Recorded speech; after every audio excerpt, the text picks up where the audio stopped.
Здорово, ребят! Случилось неописуемое. Вышла демка Катехизис. Смесь survival horror с Souls-like от создателей Epic Psycho про церковного паиньку, что из-за укуса комара получил сверхспособности и теперь по ночам борется с демонами с помощью кровавой волыны. В демку вошел маленький кусочек из начала. Обучение, завязка сюжета, знакомство с первыми персонажами. И етить! Это такая годнота. В главном меню стоит 2027 год. Намек понят.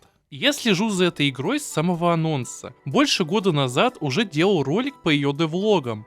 По сути, структурированный вольный перевод, где я скомпоновал несколько видео с официального канала разработчиков. Ролик до сих пор актуален, и если еще не смотрели его, там раскрыты краткая история студии, сравнение с прототипом 2017 года. Да, он должен был быть первой игрой этих авторов, но был заморожен в пользу более простых проектов, дабы набраться опыта. И также некоторые подробности по персонажам, геймплею и в принципе как они ведут разработку. Сегодня я на ту информацию особо опираться не буду, но если проект вас зацепит, тот ролик также рекомендован к просмотру. Эти два видео будут хорошо друг друга дополнять. Для начала расскажу, что было в демке. Да, пересказ. Она достаточно короткая, так что это не займет слишком много времени. Затем подытожу свои впечатления, и после этого уже расскажу дополнительную информацию, которую я подчеркнул из последних девлогов. Погнали!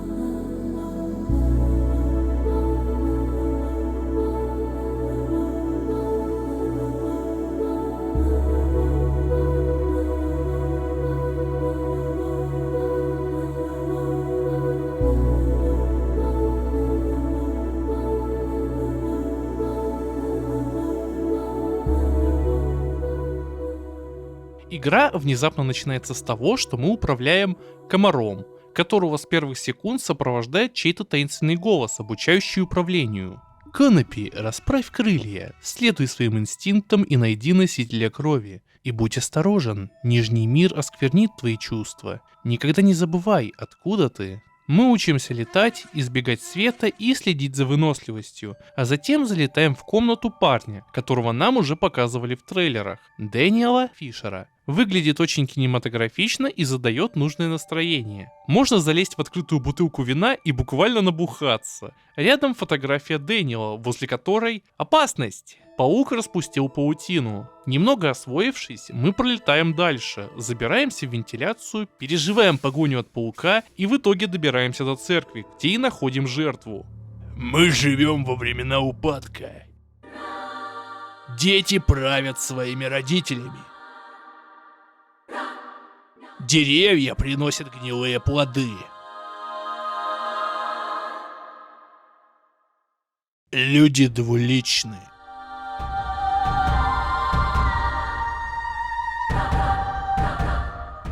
А мудрецы теперь считают себя богами. Мы все марионетки королей денег, которые наблюдают за нами из своих золотых башен. Узрите, ибо наш бог Табал приближается. И кара обрушится на всех нас.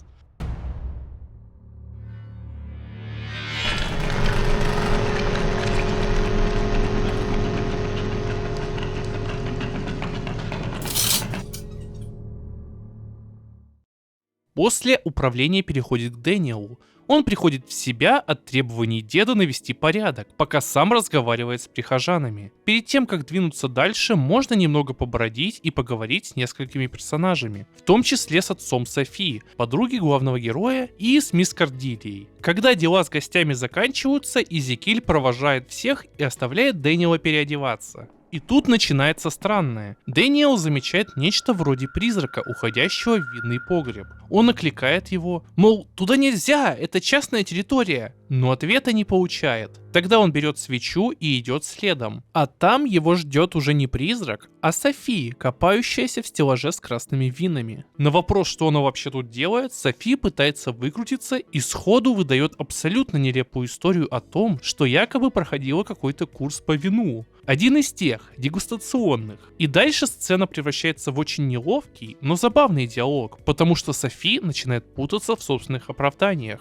Сначала уверяет, что они, конечно, ничего и не пили. Дэниел добавляет, что справедливости ради, на профессиональных дегустациях вино вроде как не пьют, а выплевывают. А она тут же подхватывает эту версию, заявляя, что они с друзьями вообще-то только и делали, что плевали друг друга, соревнуясь, кто дальше плюнет. Дэниел сначала даже пытается устыдить самого себя за подозрительность. Он уже почти извиняется за то, что мог плохо подумать о лучшей подруге, но тут Софи внезапно сдается и признается напрямую. Да, она действительно хотела украсть бутылки. Ее позвали на тусовку старшеклассники, и она пообещала достать алкоголь. И именно в этот момент они слышат, как открываются двери. А значит, если их сейчас поймают в винном погребе, влетит обоим. Дэниел быстро берет ситуацию в руки и предлагает выход. Окно ведет в сад, так что можно выбраться через него. Он просит Софи лезть первой, а бутылки передать ему. Та выбирается наружу, и вроде бы ситуация уже под контролем, но тут в погреб входит священник. Дэниел не узнает его. Ни голос, ни облик. Кто там?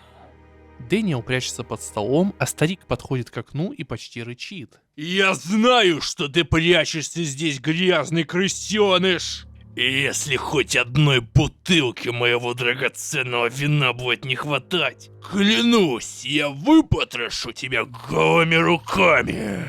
И здесь сцена резко перестает быть неловким эпизодом с подростковой кражей алкоголя. Дэниел откровенно пугается. По его реакции видно, что это не просто строгий родственник, а что-то гораздо более тревожное. Он понимает, что нужно срочно вернуть бутылки на место и выбраться, пока его не заметили.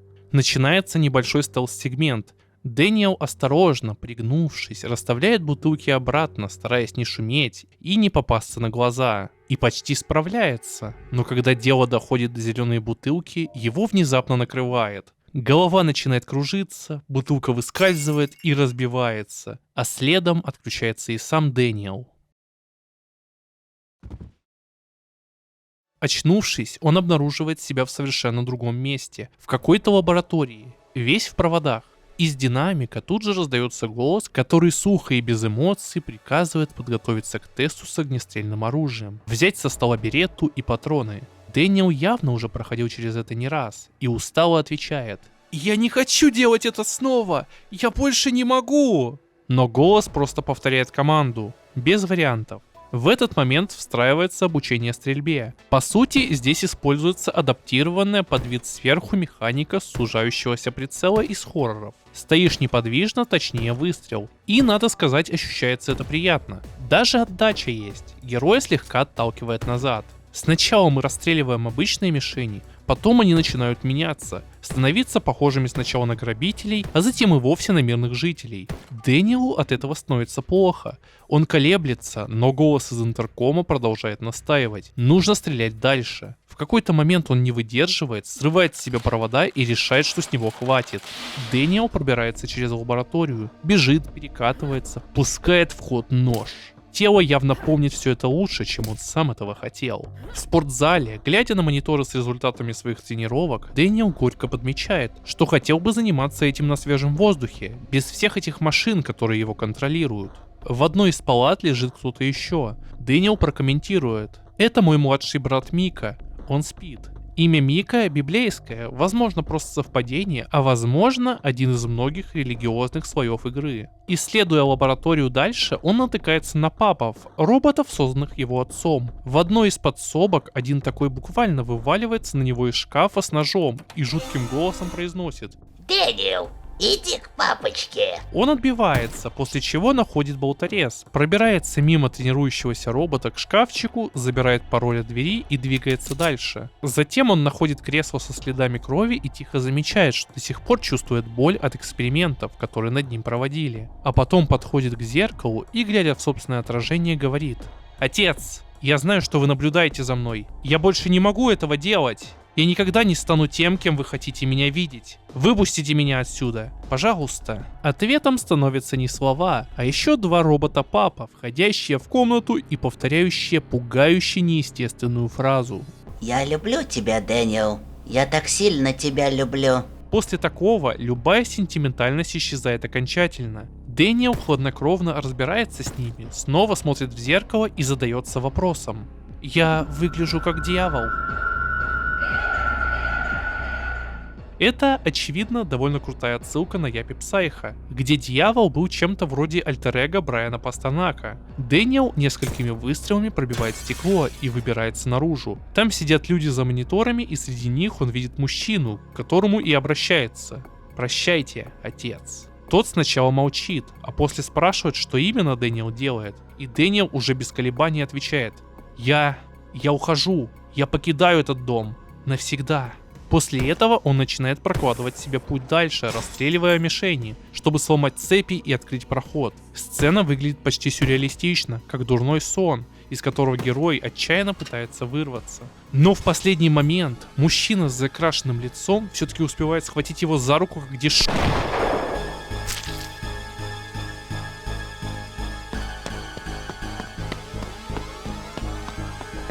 Дэниелу удается освободиться и убежать, а преследователь, истекая кровью, бросает ему вслед последнюю фразу: «Ты никогда не сбежишь от собственной крови». К счастью, все то безумие оказывается всего лишь сном. Утро начинается куда приземленнее. Дедушка заходит в комнату будить Дэниела, потому что тот рискует опоздать в школу. Сначала он пытается сделать это по-человечески. Ну, насколько это возможно в этом доме. Даже гремит кастрюлей, но ничего не помогает. И тогда дед переходит к тяжелой артиллерии. Техника захвата! Массачусетский торнадо! И вот за что уже сейчас можно любить эту игру. За то, как она после жуткого вступления моментально переключается в абсурдную бытовую комедию. Но при этом не ломает атмосферу, а наоборот, делает мир только страннее и интереснее. Дальше мы переходим на кухню, где дед уже приготовил завтрак. Начинает зачитывать фирменное меню с максимально вычурными названиями. Вроде деревенского конфи из аляскинской утки, говядины, фаршированной баклажанами и щечками трески, треугольного болотного супа и деконструированной паэлью 4 сезонов. Дэниел, мягко говоря, озадачен. Вне зависимости от выбора, дед ставит перед ним просто миску с молоком и хлопьями. На робкое замечание, что это вообще-то обычные хлопья, старик с каменным лицом объясняет, что стремится уважать чистоту продукта и избегать лишних изысков. А если молодому господину что-то не нравится, тот всегда может приготовить себе завтрак сам. Пока внук завтракает, дед открывает холодильник и начинает пить вино прямо с утра. Дэниел в шоке, мол, дедушка, вы серьезно собираетесь пить вино на завтрак? На что тот мгновенно переводит стрелки и напоминает, что вчера сам поймал Дэниела за попытку утащить бутылки из погреба. Дэниел не хочет выдавать Софии, поэтому врет, что украсть вино хотел для себя. Причем оправдание у него максимально жалкое. Не чтобы пить, не-не. Практиковаться быть официантом. Дед сразу видит, что это ложь, но внезапно не давит. Вместо этого он спрашивает Дэниела, как он себя чувствует. Потому что это его уже действительно беспокоит. Накануне парень упал в обморок, а ночью еще и разговаривал во сне. Дед неожиданно предлагает после школы не идти работать в церкви, а взять выходной. Например, сходить на рыбалку или вообще в парк. Поиграть в бейсбол. Дэниел тут же оживляется. Он с радостью соглашается, хоть и переживает. Как же быть с прихожанами? Но дед только отмахивается. Можно просто повесить записку на дверь, потому что в последнее время в церковь все равно не приходит ни души. Даже Бог отсутствует, как он сам шутит. Перед выходом можно немного осмотреть дом и двор. Например, взять кухонный нож, на что дед предлагает не баловаться, а лучше пойти в сад и срезать сорняки.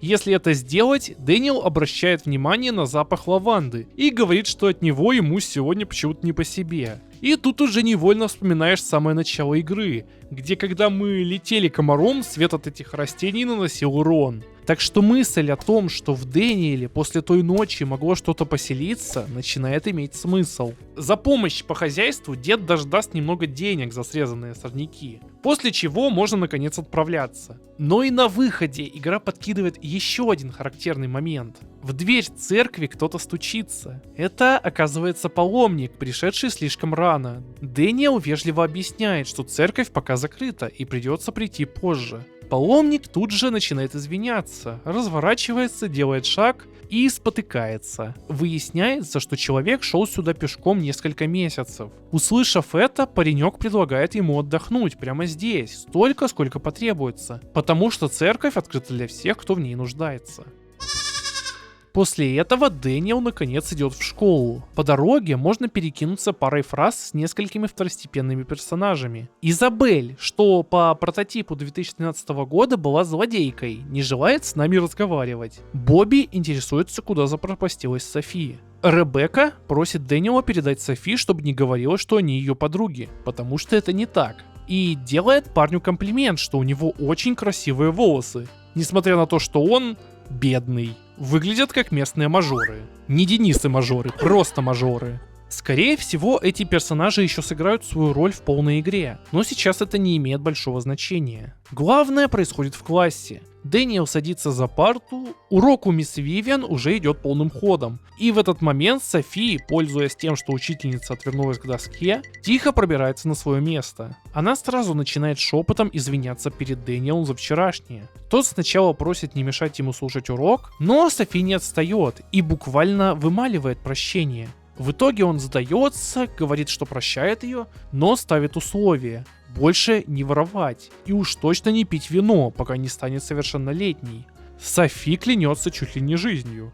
После этого она осторожно спрашивает главное: поймал ли вчера Дэниела мистер Изекиль и сказал ли он ему что-нибудь о ней. Он честно отвечает, что дед его поймал, но про Софи тот не промолвил ни слова. Та мгновенно выдыхает. Если бы родители узнали, ей был бы конец. Казалось бы, обычная школьная сцена, но игра снова резко выкручивает странность на максимум. Экран внезапно темнеет, а над головой Софи появляется огонек. Дэниел замечает его первым и в полном замешательстве спрашивает, что это за свет. Софи не понимает, о чем он вообще говорит. И вот это пламя внезапно срывается с места и летит прямо к Дэниелу. Тот от испуга падает с парты, и в этот момент ему мерещится образ, как будто сердце Софи запирает на замок какой-то паучий медальон. Их мгновенно обрывает мисс Вивиан, которая, естественно, требует объяснить, что вообще происходит. И Дэниел все еще в шоке выдает только нелепое «Пожар!». И тут Софи спасает ситуацию самым тупым образом из возможных. Она вскакивает и заявляет, что во всем виновата она, потому что так сильно пукнуло, что Дэниел свалился со стула. Класс, само собой, разрывается хохотом. Вивиан, правда, совершенно не в восторге. Она требует тишины и говорит, что от Фишера такого не ожидала. А вот от мисс Келли, то есть Софи, обычное дело. В наказание обоих оставляют заниматься после урока. И да, сам процесс обучения тут оформлен в виде простенькой мини-игры 3 в ряд. Жаль, в реальной жизни учиться новому не так просто. Когда наказание заканчивается, Дэниел складывает вещи в шкафчик, а Софи, выходя из класса, жалуется, что учеба — это настоящая пытка, и у нее от нее плавится мозг. Потом она снова возвращается к случившемуся и спрашивает, что это вообще было за синее пламя. Но договорить они не успевают. К ним подходит Изабель. Софи сразу меняется в лице и с наигранной бодростью здоровается, называя ее сестренкой. Но Изабель явно не в настроении играть в любезности. Ее интересует только одно: почему Софи вчера не принесла вино и почему решила вот так просто слиться. Софи пытается соврать, будто застряла на другой вечеринке и поэтому не смогла прийти. Но Изабель ей, разумеется, не верит. Она подходит ближе, дает понять, что прекрасно все понимает, и дальше вообще переходит к физическому унижению. Хватает ее за волосы и начинает таскать. Дэниел, как и раньше, не может остаться в стороне. Он тут же вмешивается и требует оставить Софи в покое. Изабель в ответ просто толкает его, мол, не лезь не в свое дело, блондинчик. Тот бросает фразу: «Ты не можешь так обращаться с людьми. Родители не учили тебя, как себя вести». Изабель отвечает без церемоний: У меня хоть родители есть, не то что у тебя. Ты живешь со своим дедом-алкашом. Слова Изабель все еще звенят в ушах, когда коридор внезапно стирается голосом мисс Вивиан. Дэниел, собирай вещи. Твой дедушка в очень тяжелом состоянии в больнице. Палата, белый свет, аппараты. Его встречает доктор Мандео. Мы стабилизировали его состояние, и он находится в искусственной коме.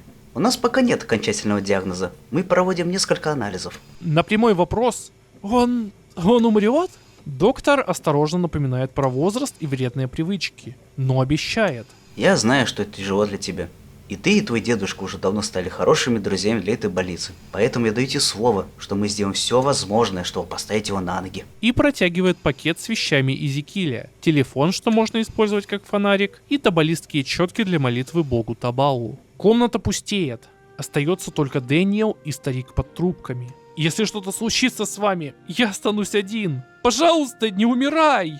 Он так крепко сжимает табалистский крестик, что режет ладонь. Края у него, похоже, никто и не думал притуплять. Кровь стекает по пальцам, но Дэниел закрывает глаза и молится. «Бог Табал, тот, кто на небесах и всемогущ, я прошу вас возложить руку на моего дедушку. Я знаю, он далеко не идеален, бывает вспыльчив и вина выпивает немало, но он всегда был очень добр ко мне и верно служил вам в церкви все эти годы. Поэтому я хочу попросить вас, смиренно и всем сердцем, излечить моего дедушку от его тяжелой болезни».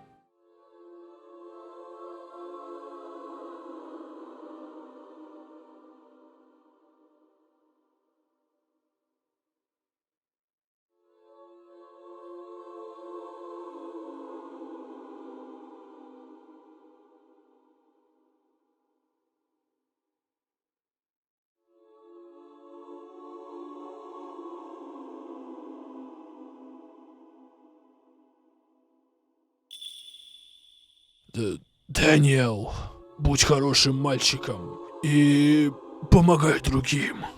Но пробуждение длится секунды. Веки закрываются, аппараты продолжают гудеть. Было ли это даром Табала или чем-то другим? Вопрос повисает в воздухе. Дверь приоткрывается, и в палату заходит семья Келли в полном составе. Родители говорили с доктором. Состояние серьезное. Дэниел на взводе. Мой дедушка только что очнулся. Я прочитал молитву богу Табалу, чтобы он исцелил его. Внезапно он открыл глаза и сказал мне, что я должен помогать. Отец Софи мягко сбивает панику. Дэниел, успокойся. Твой дедушка поправится, вот увидишь.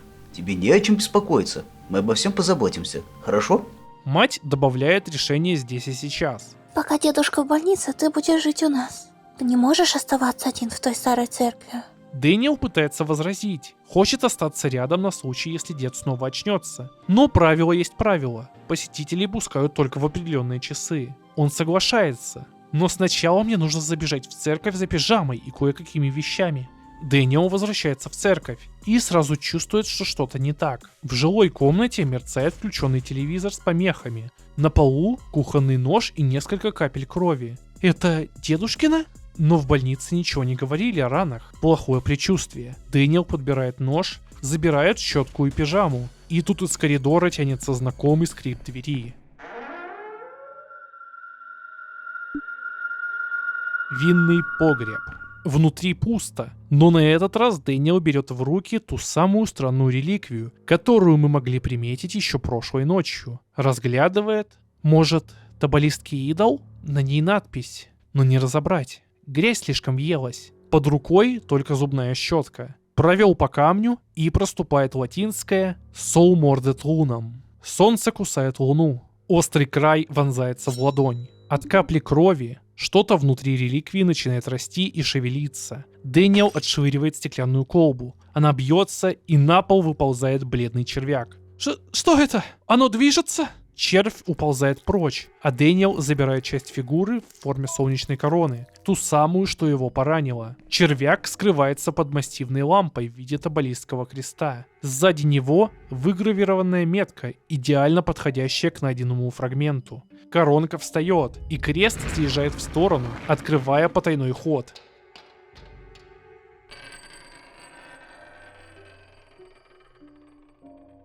Лестница уходит в темноту. Спуск долгий, вязкий. Внизу древний склеп. Червяк уходит все глубже, и путь упирается во врата. В центре табалистский символ. По краям лозы с гвоздями. Надпись наверху «Paradise Sauce». Рядом отметины на полу под разноцветные камни и 6 наводок из надгробий. Решать это приходится под давлением. Из могил вываливаются трупы и буквально блюют кровью. Дэниел отражает их ножом, переводит дух, сопоставляет подсказки и, наконец, ставит камни как нужно. Механизм срабатывает. Paradise Sauce раскрывается.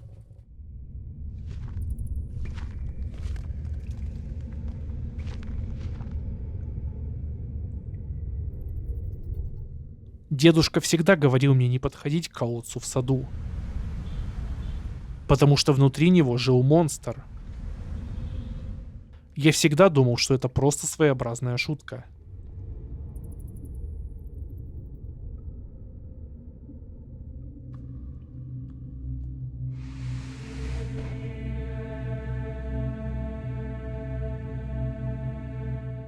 Дэниел.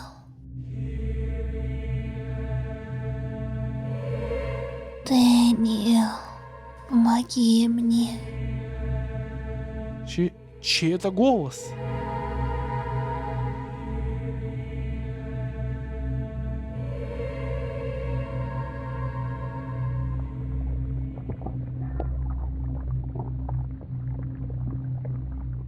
Я знаю это место. Это дом Софии. Но как это возможно?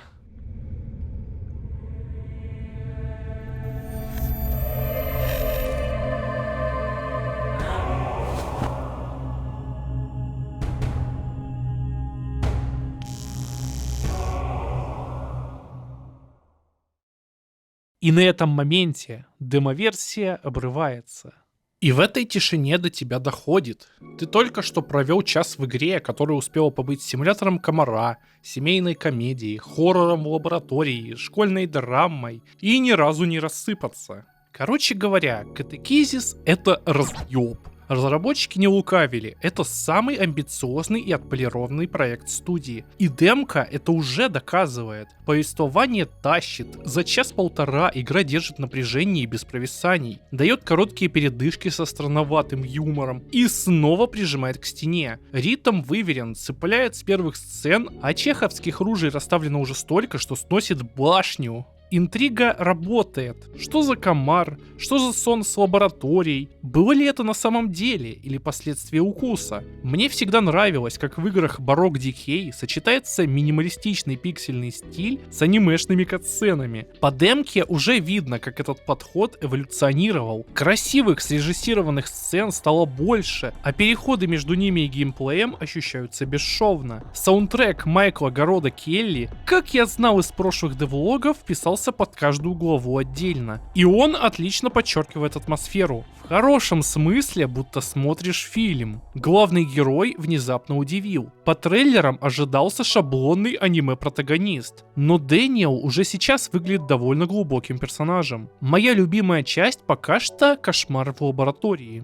Информации мало, ее можно интерпретировать очень по-разному. Но я считаю, что сон слишком подробный и конкретный, чтобы быть просто бредом. Скорее, это травмирующие скрытые воспоминания. Мне теперь кажется, что за маской хорошего мальчика скрывается прошлое и запятнанные кровью руки. Искренне стараясь оставить все это позади и поступать правильно. Но то, что с ним произойдет после укуса таинственного комара, только усугубляет его положение. Это моя интерпретация. Насколько она окажется верной, покажет полная игра. Но мне уже очень интересно, что будет дальше. На всякий случай предупрежу, этот блок больше мои спекуляции, хоть и не на пустом месте. Дальше Дэниел должен будет получить свою кровавую берету.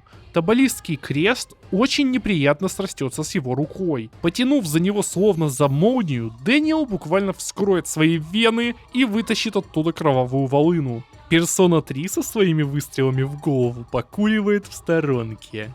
Как вообще работает проклятие?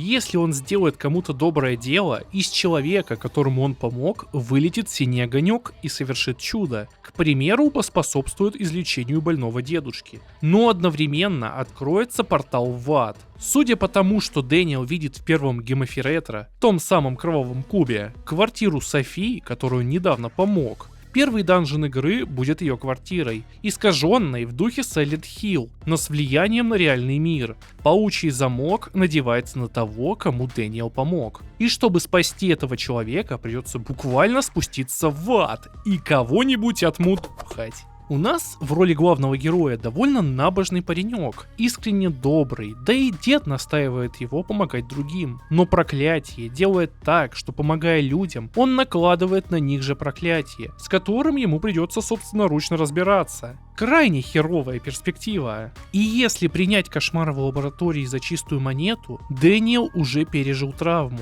Помешанный отец, который хотел сделать из него машину для убийств, погиб, а сам Дэниел остался жить с дедушкой, отрекшись от прошлого. Поэтому вновь вооружиться пистолетом и крошить демонов — это явно не то, чем он хотел бы заниматься. Но выбора нет, иначе умрет дедушка. В игре заявлено 11 глав. Это значит, как минимум 10 адских данжей, каждый из которых порожден его же добрым делом. При таких вводных доброе дело перестает быть таковым. Добавляется эгоистичная составляющая. Ведь все это еще и спасает последнего родственника. Вот тут фраза «Все ли я делаю правильно?» Либо Am I a good boy? из первого трейлера начинает звучать совсем иначе. Здесь действительно есть серая мораль и веская причина для персонажа в себе усомниться. И последнее, самое спекулятивное, контролирует ли он себя в принципе. В последнем девлоге, вышедшем одновременно с демкой, разработчики вкинули такую фразу. You might be surprised to learn that he is not exactly the protagonist of this story. В демке есть пара намеков, что после укуса в него вселился паразит, который и взял над ним контроль. Не хочется это признавать, но мы, игроки, по сути и есть тот паразит. На этом остановлюсь. История выглядит крайне глубокой уже на этом этапе. Уверен, когда игра выйдет, те, кто любит копаться в лоре и искать скрытые смыслы, гарантированно получат новую вайфу в лице этой игры.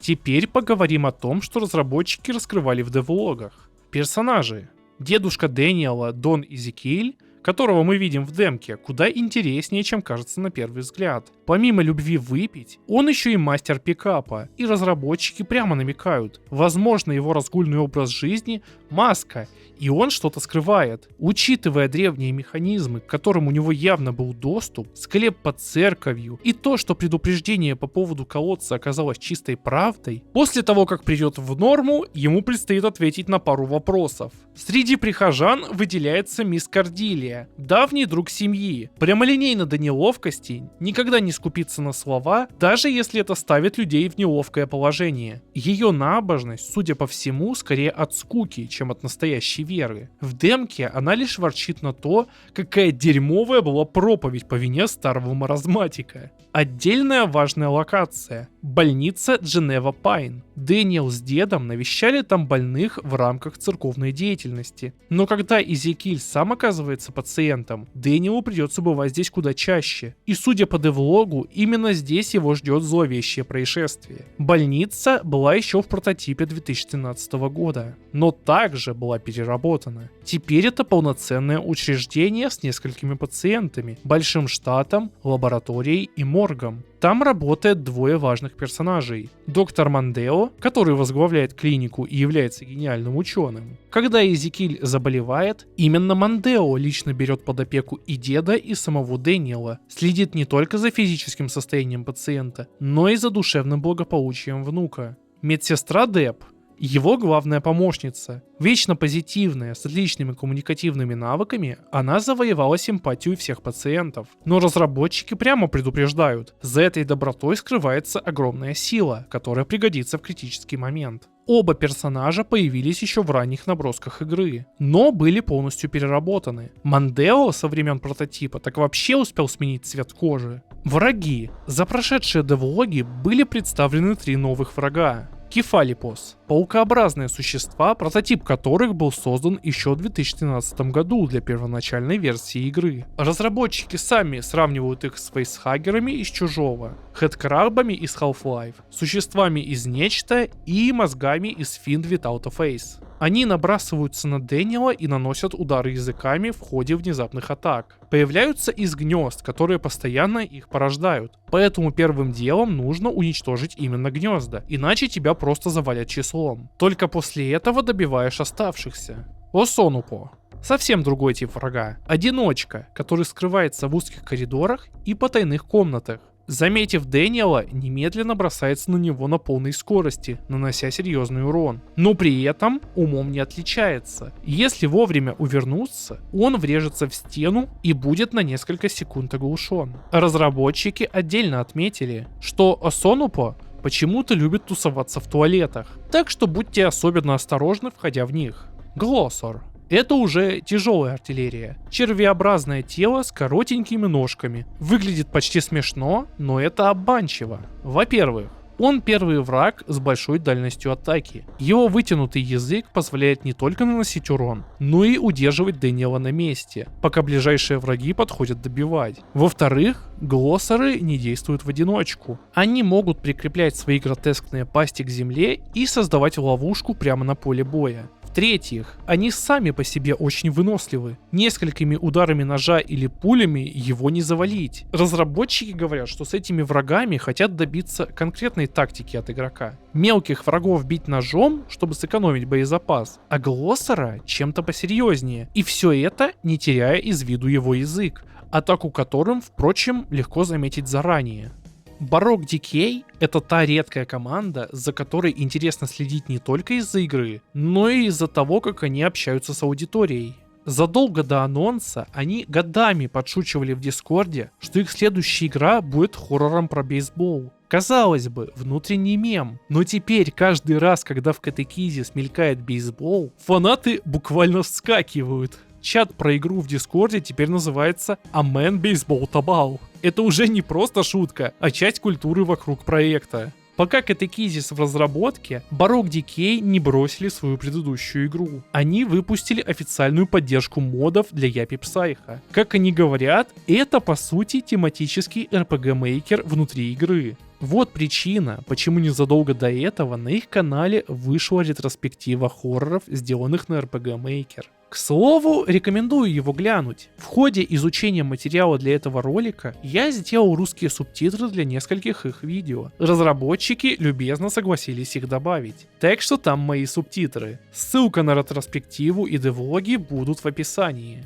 Возвращаясь к модам, они даже их конкурс провели и победили довольно интересные. Помимо конкурсных работ, Baroque Decay выпустили и собственный мод. В нем Брайан отправляется искать древнее устройство, которое прольет свет на причины закрытия печально известного 6-го этажа. И наконец, параллельно с выходом демки Catechizis появился еще один официальный мод — Sosas Adventure. Небольшое стелс-пазл приключения с новой перспективы. По словам разработчиков, в этом моде есть скрытая связь между Япи Псайха и Catechizis. Кстати говоря, один артхаусный DVD-фильм Клуба Мистерио присутствует в демоверсии, так что игры очевидно происходят в одной вселенной. И это отдельная причина не игнорировать их предыдущие проекты. Катехизис — это одна из моих самых ожидаемых игр следующего года. И знаете, хорошо, что тайминги сложились именно так. Я планировал сделать ролик про их новые девлоги. Тихо, спокойно, без лишнего шума. И тут же внезапно выходит демка, когда я уже изучил материал. И когда я ее прошел, загорелись глаза. Захотелось сделать этот ролик настолько информативным, насколько вообще возможно. Baroque Decay уже нашли свою верную аудиторию, но такие видео все равно важны. Ну и напоследок, если вам зашел этот ролик, рекомендую посмотреть мои пересказы по Рейнкод. Последняя часть собрала несправедливо мало просмотров, хотя я угробил на нее уйму сил. К тому же Рейнкод по вайбу местами перекликается с Катехизис, так что вам может понравиться. Ролики этой серии пока что заморожены в пользу более простых форматов, но просмотры могут забайтить меня сделать продолжение. Это реально влияет на мотивацию, так что зацените. Также залетайте в телегу. Я сейчас куда реже делаю посты, но пообщаться всегда не против. А так, всем хорошего дня, вечера, утра и до встречи в следующем видео.